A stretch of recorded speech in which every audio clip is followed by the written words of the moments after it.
Petra decided to investigate exactly where she had come from. She was adopted, but didn't know much of anything about her origins. Over the last several years, she had become curious about who her family of origin was and where they had come from. Once she was old enough, she decided to take matters into her own hands about learning about herself and her past. She went to the archives and collected all the documentation she could find. That's when she came across a photograph with a very remarkable detail. But that wasn't the only thing. She'd discovered a hidden family secret. There she was at the archives. She had arrived at the place where she would find the answers about all of her family's secrets. She took everything home and began pouring through it. The packet was hefty enough. Then she spotted a particular photograph. The photograph was a clue. Petra did some researching and traveled to the location hinted at by the clue. She looked around for the answers, or perhaps the next clue. She wasn't sure how extensive a process this was going to be. Suddenly, however, there was a someone behind her. Who was this person? But before we continue, smash the like button, subscribe, and ring the notifications bell so you never miss our upcoming stories. Petra is a 30-year-old semi-American woman. She has lived there all her life, but she knew she had heritage tracing back to Europe. However, the couple that adopted her were always somewhat vague about this, and Petra had never managed to get a straight answer. So, one day Petra was at a party where everyone was talking about where they had come from and their heritages. Petra told everyone that she'd come from Europe, but wasn't entirely sure where. No one teased her, but she could tell they were disappointed she didn't have a more concrete answer. So, she decided to take action and research her origins. Petra made her way to the archives which had records from her adoption. Previously, her parents hadn't wanted to tell her where all these records were kept, so Petra had to track down that information too. Once she got there, the archives weren't very special. However, this was where she discovered something worth mentioning.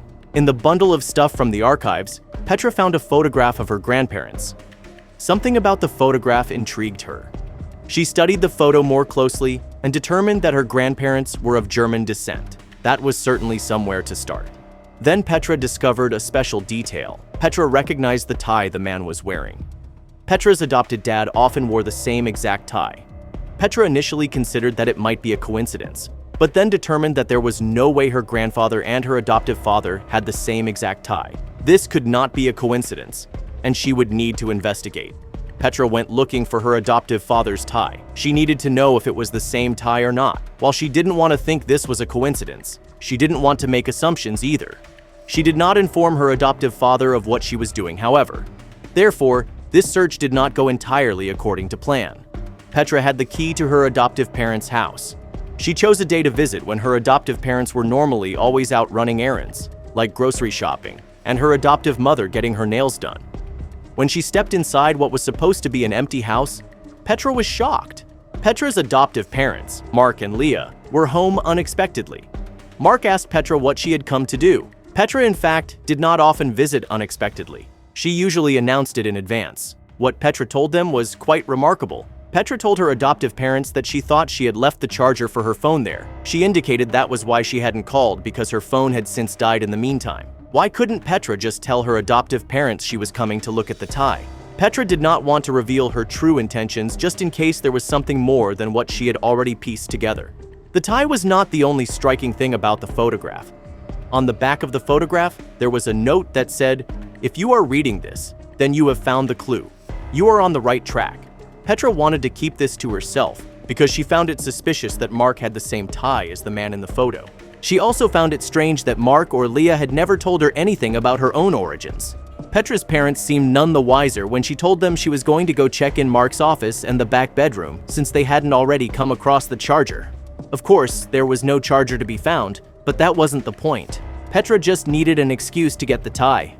Petra found the tie in question and decided to sneak it home in her purse. With today's technology, a lot can be done.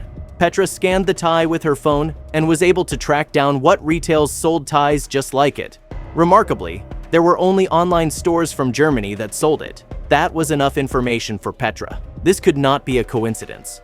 Her adoptive father, Mark, had something to do with Petra's ancestry.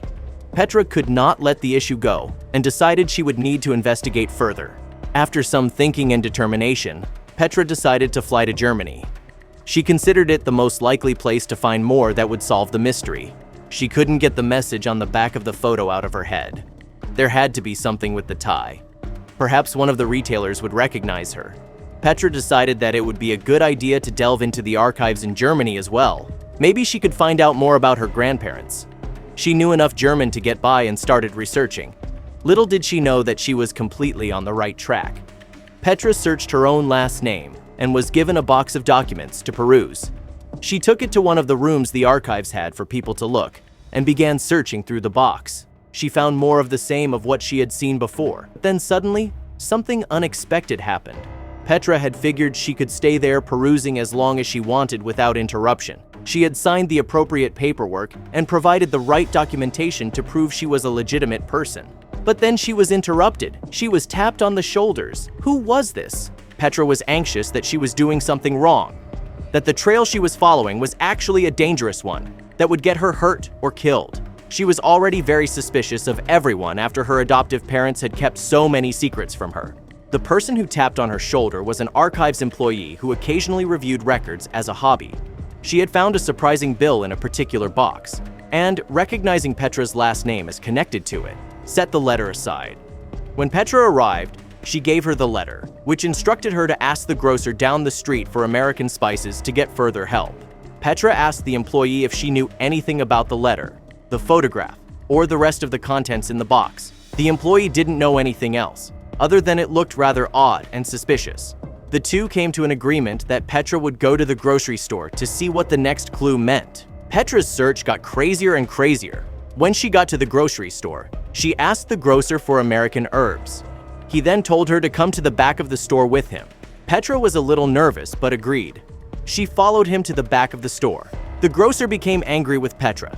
In poor English, he told her that she should have come much sooner and that it was now almost too late. Petra was completely dumbfounded. In broken German, she asked him what was going on. Instead, the grocer immediately asked Petra to come with him. Petra decided to agree. They drove in the grocer's car about 5 minutes south. All the way, the grocer kept questioning her in a mix of broken English and German. Why she had ignored the letters, why she hadn't called, and how he could have been dead. As they struggled to communicate, pieces began falling into place for Petra. Then he said something that suddenly brought everything into focus. Apparently, he had been seeking contact with Petra for a year. He had sent several letters to the house where she had lived with her adoptive parents, trying to reach her. Petra initially thought it strange that she had not received any letters when she suddenly remembered a very important detail. Petra had seen a letter at her adoptive parents' house a few months ago. She had wanted to take it home with her or open it there, but her adoptive father said she shouldn't because it was some silly advertisement and he should just get rid of it for her. Now, however, Petra made the connection. Her adoptive father had the same tie as the man in the photo she had found. Now she was also finding out that he was hiding letters from her. He, and possibly her adoptive mother, had been hiding something from Petra. Before she got a chance to tell the grocer any of this, they had arrived at the location of wherever it was he was taking her. Petra considered letting him know what she had pieced together, but still wasn't sure who she could trust. So she followed him out of the car and into the house. The house they entered was very small, and it seemed that the people who lived there did not have much money. Inside the house, there was a man who was very sick. Next to him was a woman who looked suspiciously like Petra. The woman leapt out of her seat and crossed the room to pull Petra into a big hug. Petra had no idea what was going on, nor did she have any idea who the lady was.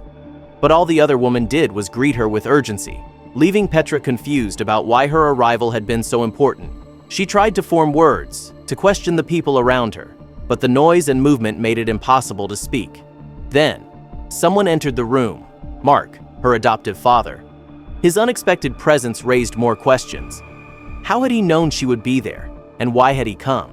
Petra didn't know if he was connected to the sick man or the letters, but his arrival and reaction made it clear that he believed the sick man had wronged her. Still, Petra was left uncertain, trying to understand the meaning behind it all. The grocer stepped up to speak. He told them that he was the brother of the man in the house. The sick man needed a kidney transplant, and Petra was his last hope because the list for random donors was too long. But what did Petra have to do with this? What was her link to the man? What was Mark's stake in all of this? Petra began mulling over all of the possible options that it could be, but she was still very confused. She had just wanted to know more about her family history. and had wondered why her adoptive parents had been so secretive about it. But then a lot became more clear, and a lot of Petra's questions that she was struggling with were answered. The woman sitting next to the man lying down turned out to be Petra's older sister. The man, as it happened, turned out to be Petra's father. Mark had known this all along. He had adopted Petra from them. He had indeed received the letters from Petra's father about the kidney transplant and had deliberately not given them to Petra. Mark felt he had a good reason for this. He felt that Petra's parents had deliberately abandoned her. They had taken her to an orphanage shortly after she was born. However, they too had a good reason for this. The sick man, Petra's official father, had financial problems. They hadn't intended to have Petra at all. Despite this shocking revelation, Petra wanted to know more. Her father explained that they wanted a good childhood for Petra and did not have the means to arrange it themselves. They had brought her to the orphanage with pain in their hearts only because they felt it was the only way, but now he wanted to reconnect. Mark, of course, thought it was shifty that Petra's biological father only wanted to contact Petra when he was dying. However, as it turned out, he hadn't sent the letters at all. It was Petra's sister. She was confident that Petra was a smart girl, and she would understand the hints in order to get in touch with her father. Petra did indeed turn out to be clever enough to figure out the clues. But now Petra had to make a decision about whether or not to agree to the kidney transplant. She burst into tears. She did love Mark after all. He had been the one to raise her. However, now that Petra had heard her sister's side of the story, she understood her parents' intention in bringing her to the orphanage. But her official father was actually a stranger to her. She didn't know him, and they ultimately spoke different languages. Petra was still on the fence about the kidney. She felt like she was being pressured into doing this, but clearly her sister was not a good candidate. On the other hand, she would have known sooner had Mark not hidden the letters. She asked about her biological mother, just to distract her for a moment. Petra found out that her mother was Mark's wife. Leah did not agree with the choice to bring Petra to the orphanage. She wanted to raise her herself. She separated from her husband. When she heard that Petra had been adopted by a single man from America, she decided to look him and Petra up. She ended up clicking very well with the man, and they met up from time to time. From this, a relationship eventually developed. But they decided to keep the fact that Leah was Petra's real mother from Petra, to prevent Petra from loving her more than Mark. Therefore, Petra did not know that Leah was her real mother. This was a lot for Petra to process, but she agreed to get tested to see if she was a match for a suitable kidney transplant. She felt it was the least she could do after all of the craziness. Mark thought she was being selfish, but she pointed out that he was being selfish by keeping all this information about her heritage from her. Petra proved suitable for the kidney transplant and decided to help out her real father and donate him a kidney to save his life. Her biological father survived. After the procedure, Petra decided to go back to America, where the rest of her life was set up, but she did want to stay in touch with him and her sister. Petra calls her biological father regularly, and he is recovering from the surgery just fine. Thank you so much for watching. If you enjoyed the video, please don't forget to leave a like, subscribe, and ring the notifications bell so you never miss amazing tales like this one.